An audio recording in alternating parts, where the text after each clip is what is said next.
বাচাহঁত তহঁতি তিনিটা মৰিলি আৰু তহঁতি এতিয়া সৰগৰ দুৱাৰৰ কাষত ৰৈ আছ কিন্তু তহঁত তিনিটাৰ ভিতৰত সেইটোৱেহে সৰগৰ দুৱাৰৰ ভিতৰত প্ৰৱেশ কৰিব পাৰিব যোনে মোক এনেকুৱা এটা প্ৰশ্ন সুধিব পাৰে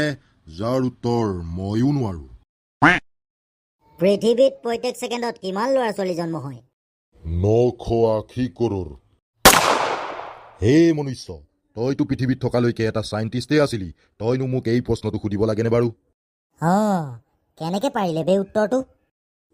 ডক্টৰ বাবু এইবাৰ তই সোধ কৰোণা ভাইৰাছৰ প্ৰতিষেধক কি হ'ব বাৰু ভগৱানক প্ৰাৰ্থনা কৰা ইয়াৰ বাহিৰে কৰোণাৰ কোনো উপায়েই নাই এতিয়া মই জীয়াই থাকিব লাগিছিলে পৃথিৱীত থকা মানুহবিলাকক ক'বলৈ এতিয়া তই ক তইতো উকিল আছিলি সোধ এনেকুৱা এখন চকী আনি দিয়ক যোনখনত বহুত ফুটা আছে এইখন ল বাচ্চা এতিয়া কওকচোন কোনটো ফুটাই দি মোৰ পাতটো ওলাই গ'ল বাচা এই ফুটাটোৱেদি ওলালে পাতটো এই ফুটাই দি ওলালে